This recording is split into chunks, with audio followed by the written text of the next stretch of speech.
Hey guys, the next few videos are going to be on the normal distribution. So before beginning the chapter on the normal distribution, we need to know some terms. You might have heard of these terms in some of your other classes.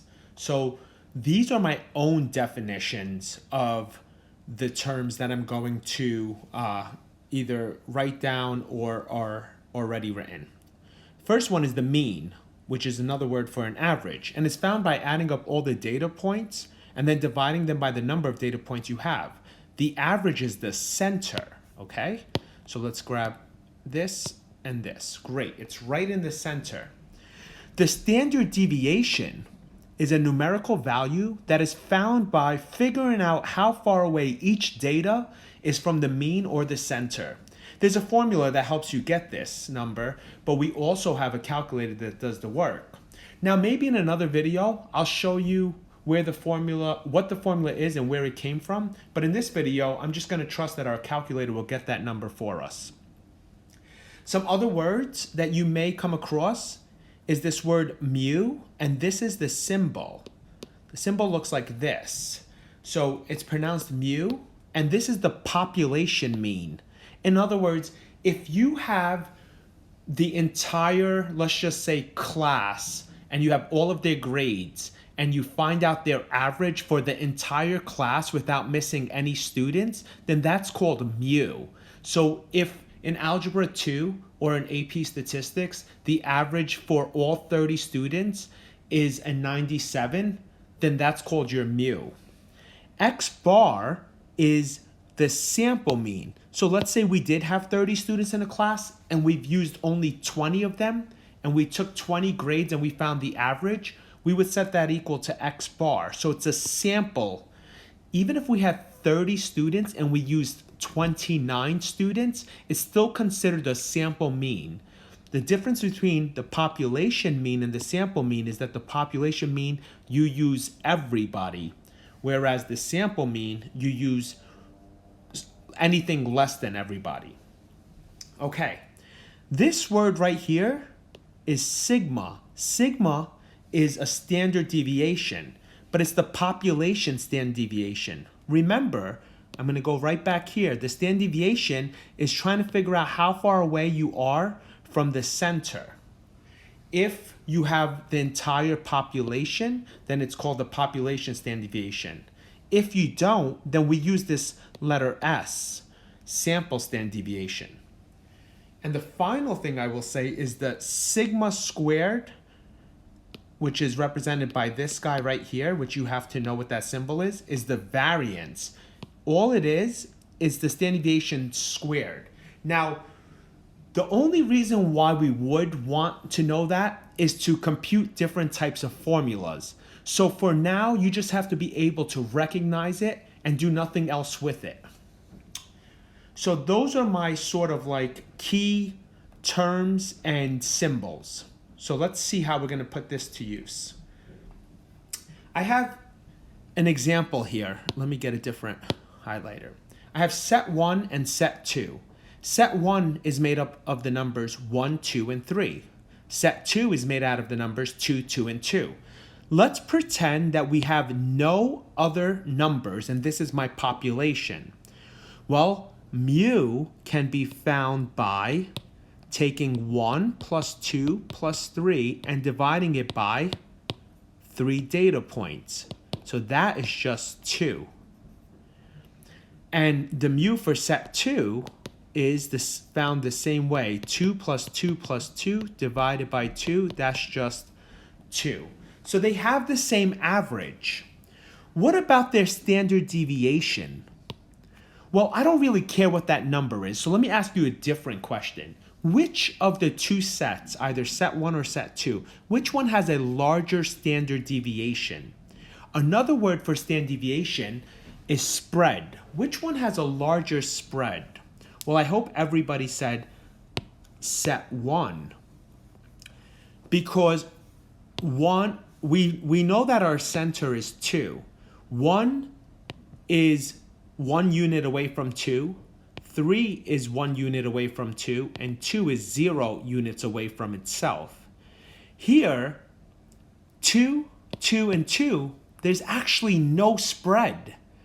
The standard deviation for this guy here is 0 because every single number is exactly the same.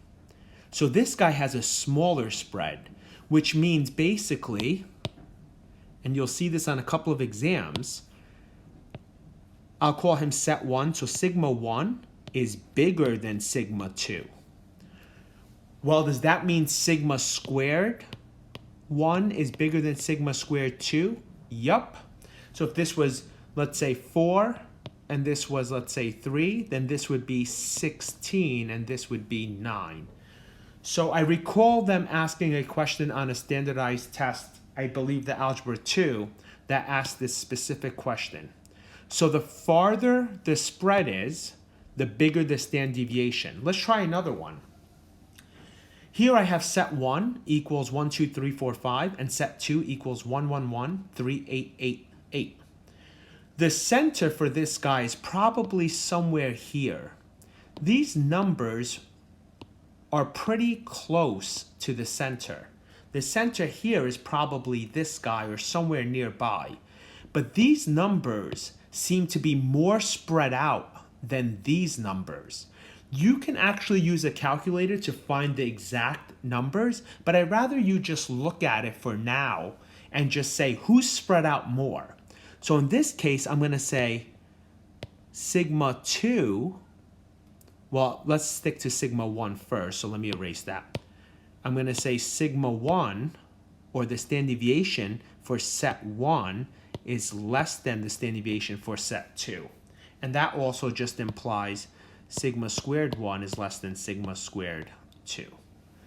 So this guy is actually larger. Now let's take a look at a graphical display. Let's say we have this guy to be set 1 and this guy to be set 2. Who do you think has a larger spread? Who do you think has a larger spread? I hope everybody was able to say set 2 because these guys here are far away from the middle. So that's how we do standard deviation with respect to just looking at the numbers. And that's what a mu of the of a data set is. It's the average. We're going to need the mu and the standard deviation in order to figure out probability. So I hope everybody remembers the chapter on probability. This is a different type of probability. So let's take a look at it. What I wrote here was another word. It's called quantitative variable. Quantitative. Quantitative variable. A variable that can be represented in numbers. In other words, maybe heights of 18-year-olds, grades of 10th graders in a math class, time of how long a candle burns, etc. So it just has to be something that can take on numbers.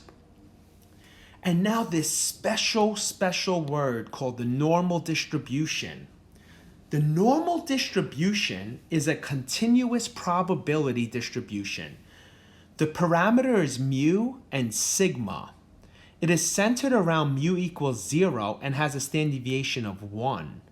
Sometimes it's known as the bell-shaped curve. And I have that curve right over here. It's this guy right here. This is what a normal distribution looks like. So this is the bell-shaped curve. I wrote right here that mu equals 0 and the standard deviation equals 1. So the center is this guy here. And I'll talk to you about these numbers in a later video. But for right now, we put a line straight down the middle. And these are the number of standard deviations away from the mean. So we say that a distribution is normal or approximately normal if we could say that 68% of our data can fall between one standard deviation. 68% of our data falls within one standard deviation. I know this is 68.2 and that's more accurate. We say that it's a normal distribution if 95% of our data falls within 2 standard deviations. So that's from here to here. And we say that it's approximately normal or normally distributed if 99.7% of our data falls within 3 standard deviations. These are, remember this symbol here is a standard deviation, 3 standard deviations.